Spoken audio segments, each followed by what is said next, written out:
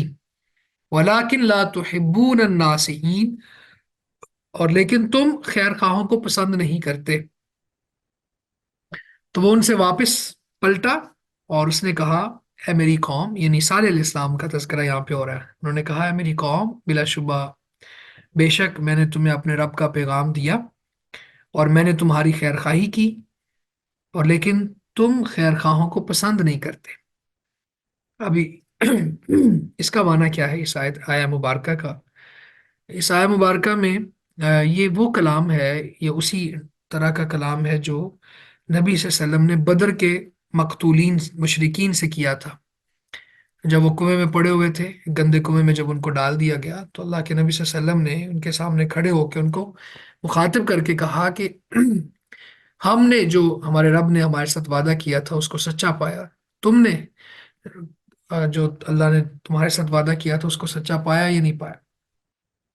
تو انہوں نے جواب تو نہیں دیا، خیر، لیکن صحابہ نے کہا کہ اللہ کے رسول، یہ مردے ہیں،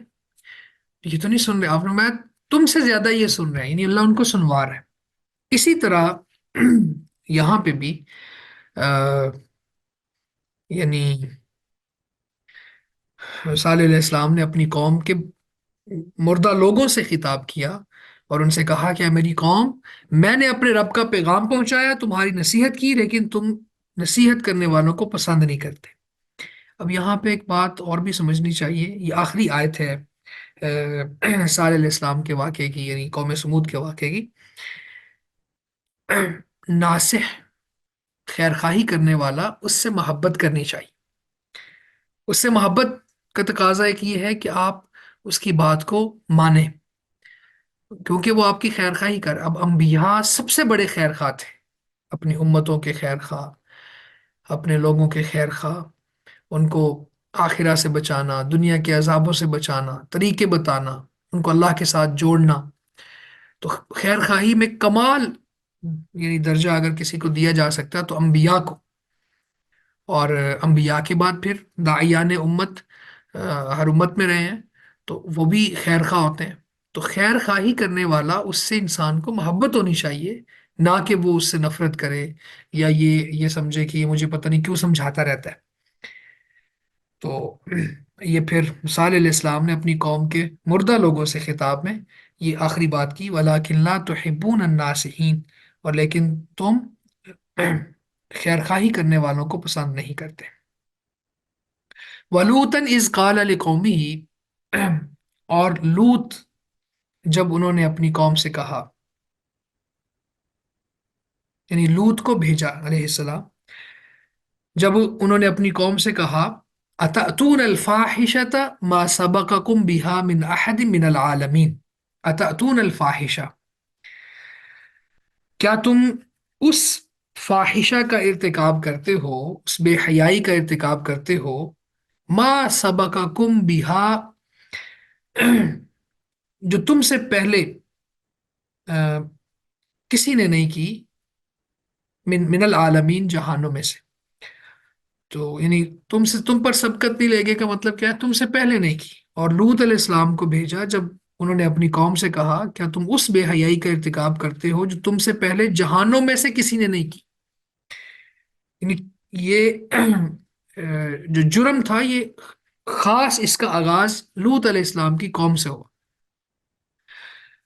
تو لوط علیہ السلام کون ہے؟ ابراہیم علیہ السلام جب آگ سے نکلے تو لوط علیہ السلام ان پر ایمان لے آئے. تو ابراہیم علیہ السلام نے ہجرت کی، اور ہجرت کے بعد پھر آ، اللہ تعالیٰ نے لوط علیہ السلام کو سدوم کی بستی کی طرف مبعوث کر دیا، جو بحیرہ مردار کے قریب واقع ہے. تو یہ علاقہ بھی بڑا یعنی متمدن، زرخیز اور آباد علاقہ تھا. یہاں کے لوگ جو ہیں وہ اب لوط علیہ السلام وہاں پہ آ کے ان کو ان کا جو بنیادی جرم تھا اس کی طرف توجہ دلائی، اور کہا کہ تم ایسی بے حی الفاحشہ جو ہے، یا الفاحش، ایسے کبھی ترین جرم کو کہتے ہیں، قول کو یا فعل کو جو حد سے بڑا ہوا ہو، یعنی جو حد سے تجاوز کر جائے. تو اب یہاں پہ یہ کیا کرتے تھے، آگے تفصیلات آ گئی ہیں. ہومو سیکسولیٹی کا آغاز لوط علیہ السلام کی قوم سے ہوا. ہم جنس پرستی کے یہ دعوے دار تھے. انکم لتأتون الرجال، بے شک یقیناً تم، لتأتون البتہ آتے ہو، الرجال مردوں کے پاس، رجل ان کی جمع الرجال، شہوتن شہوت بجھانے کے لیے، خواہش پوری کرنے کے لیے، من دون النساء عورتوں کو چھوڑ کر. بے شک تم عورتوں کو چھوڑ کر مردوں کے پاس شہوت سے آتے ہو. بل انتم قوم مسرفون، بلکہ تم حد سے گزرنے والے لوگ ہو. اب یہاں پہ ان کا جرم کیا ہے؟ چھوٹے لڑکے جن کی داڑیاں نہیں ہوتی، ان ان ان سے بڑھ کر مردوں کے پاس بھی آتے ہیں. یعنی ہم جنس پرستی میں بھی آ، ان کی یعنی قبیح الفطرت کی بات اگر کریں، یا آ، خباثت کی بات کریں، تو مردوں کے ساتھ، الیاذ باللہ. اور پھر یہ ہے کہ اس طرح کا جرم کسی اور نے نہیں کیا. ایک تو یہ بہت برا جرم ہے، یعنی کبھی ترین جرم ہے. دوسرا، اس کی قباحت اتنی بڑی ہے کہ یہ آغاز تم کر رہے ہو، اور قیامت تک اب جتنے بھی جرم اس طرح کے ہوں گے وہ سب تمہارے اوپر بھی گناہ ڈالے جائیں گے، کیونکہ تم اس کا آغاز کا سبب بن رہے ہو. تو یہ ہے انکم لتاتون الرجال شہوة من دون النساء. اب عورت کے ساتھ شہوت یہ فطری بات ہے، اور اس کا طریقہ شریعت اسلامیہ نے نکاح کی صورت میں دیا ہوا ہے. تو نکاح کے ذریعے یہ خواہش پوری کی جا سکتی ہے. لیکن جو ہم جنس پرستی ہے، ہومو سیکسولیٹی ہے، مرد کی مرد کے ساتھ خواہش، عورت کی عورت کے ساتھ خواہش، یہ غیر فطری خواہش ہے. تو یہ اسی وجہ سے جرم بھی زیادہ بڑا ہے، قباحت میں اضافہ ہو جاتا ہے. اب یہاں پہ یہ جو عورتوں کو چھوڑ کر، اس کی وضاحت سورہ شعراء میں بھی ہے کہ اللہ تعالیٰ نے فرمایا کہ وَتَذَرُونَ مَا خَلَقَ لَكُمْ رَبُّكُمْ مِنْ أَزْوَاجِكُمْ بَلْ أَنْتُمْ قَوْمٌ عَادُونَ. اور انہیں چھوڑ دیتے ہو جو تمہارے رب نے تمہارے لیے تمہاری بیویاں پیدا کی ہیں، بلکہ تم حد سے گزرنے والے ہو. یعنی جب اللہ تعالیٰ نے ایک فطری طریقہ دیا ہوا ہے، تو اس طریقے کو چھوڑ کر کوئی اور طریقہ اختیار کرنا جو بہت قبیح ہے، تو یہ حد سے بڑھنا،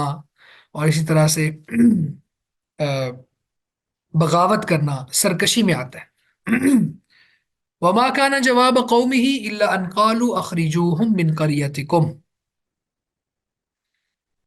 وما كان جواب قومه، اور نہیں تھا ان کی قوم کا جواب، یعنی لوط علیہ السلام کی قوم کا جواب، الا مگر ان قالو، یہ کہ انہوں نے کہا اخرجوہم من قریتکم، ان کو اپنی بستی سے نکال دو، یعنی ان کا جواب یہ تھا کہ انہیں اپنی بستی سے نکال دو، انہم اناس یتطہرون، بے شک یہ ایسے لوگ ہیں جو بہت پاک بنتے ہیں، بہت پاکیزہ بنتے ہیں۔ اور اس کی قوم کا جواب اس کے سوا کچھ نہ تھا کہ انہوں نے کہا انہیں اپنی بستی سے نکال دو، بے شک یہ ایسے لوگ ہیں جو پاک باز بنتے ہیں۔ اب آپ ذرا یہ دیکھیں کہ آ، اس قوم کو سمجھانے کے بعد ان کا جواب کیا ہے، بجائے اس کے کہ وہ یہ سمجھتے کہ واقعتاً یہ بہت بڑا جرم ہے اور غیر فطری عمل ہے، انہوں نے الٹا یہ تان کیا کہ تم بڑے پاک باز بنتے ہو۔ آپ ذرا یہ دیکھیں کہ آ، اس وقت امریکہ، یورپ اور باقی اقوام عالم میں ایسی قومیں موجود ہیں جو بہت زیادہ، ان کے ہاں تو اب یہ جرم نہیں رہا، بعض جگہ پہ تو اس کو لیگلائز کر لیا گیا ہے، لیکن اس کے بعد ان کی اگلا جو مرحلہ ہے وہ مسلمان ملکوں میں بھی یہ چیزیں وہ رائج کرتے ہیں، اور اس طرح کی موویز بنا کے لانچ کرنا، آ، نوجوان نسل کی ذہن سازی کرنا، اور یعنی ہر حربہ وہ اختیار کرتے ہیں، پھر یہ عورت مارچ کے نام پر، اور حقوق نسواں کے نام پر، پھر آزادی اظہار رائے کے نام پر، روشن خیالی کے نام پر، یہ سارے ایسے نعرے اور دعوے، اور اس میں آگے پھر جا کے قرآن مجید کے واضح احکامات کو روندنا، اور ایسے ایسے جرم لانچ کرنا مسلم معاشروں میں جن کی وجہ سے امتوں پر زوال آیا، امتوں پر عذاب آیا، اور عذاب بھی بڑا شدید آیا، اور یہ کر رہے ہیں وہ لوگ۔ تو خیر، اللہ تعالیٰ ہمیں توفیق بخشے کہ ہم ان کا مقابلہ کر سکیں۔ پھر جب ان کو سمجھایا جاتا ہے تو یہ آگے سے تان کرتے ہیں، یہ کہتے ہیں کہ یہ بہت پاک باز بنتے ہیں۔ دو دو چیزوں کو آج ہم دیکھ رہے ہیں جو ہر امت میں ہی تھیں اور آج بھی ہیں، کہ انبیاء کے پیروکار، نیک لوگ، ایمان والے، ان کو ایک تو کافر اقوام حقیر سمجھتی ہیں، اور دوسرا وہ یہ کہ ان کو طنز کرتی ہیں اور طعنے دیتی ہیں، تو ایسا ہی انہوں نے بھی کیا۔ فَأَنجَيْنَاهُ وَأَهْلَهُ إِلَّا امْرَأَتَهُ كَانَتْ مِنَ الْغَابِرِينَ، فَأَنجَيْنَاهُ، تو ہم نے اسے بچا لیا، وَأَهْلَهُ، اور اس کے گھر والوں کو بھی، إِلَّا امْرَأَتَهُ، مگر اس کی بیوی، کانت من الغابرین، وہ پیچھے رہنے والوں میں سے تھی، تو ہم نے اسے یعنی لوط علیہ السلام کو اور اس کے گھر والوں کو بچا لیا، مگر اس کی بیوی وہ پیچھے رہنے والوں میں سے تھی، یعنی ہم نے، اللہ تعالیٰ فرماتے ہیں کہ ہم نے لوط علیہ السلام اور ان کے گھر والوں کو عذاب سے بچا لیا، کیونکہ اس بستی میں صرف ایک یہی مسلمانوں کا گھر تھا، اور اب اللہ تعالیٰ نے لوط علیہ السلام کو پہلے ہی بتا دیا تھا کہ تمہاری بیوی جو ہے یہ کفر پر ہی رہے گی، اور پھر جب لوط علیہ السلام نکلے تو یہ ساتھ نہیں نکلی، تو پیچھے رہنے والوں میں سے تھی جو ہلاک ہوئے۔ وَأَمْطَرْنَا عَلَيْهِمْ مَطَرًا، وَأَمْطَرْنَا، اور ہم نے ان پر بارش برسائی، علیہم، ان پر، ماترن، بڑی سخت بارش، زور کی بارش۔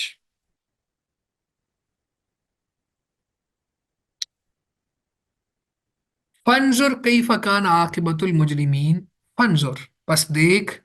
كَيْفَ كَانَ عَاقِبَةُ الْمُجْرِمِينَ، مجرموں کا انجام کیسا ہوا، کیف کانا، کیسا ہوا، عاقبت المجرمین، مجرموں کا انجام، اور ہم نے ان پر بارش برسائی، سخت بارش، پس دیکھ مجرموں کا انجام کیسا ہوا۔ اب یہاں پہ زبردست بارش کس چیز کی تھی؟ وہ پتھروں کی بارش تھی، یعنی آ، اس بستی کو اللہ تعالیٰ نے آسمان پر اٹھا کے پھر زمین پر پھینکا، اور اوپر سے کھنکر والے پتھر مارے، بارش کی، اور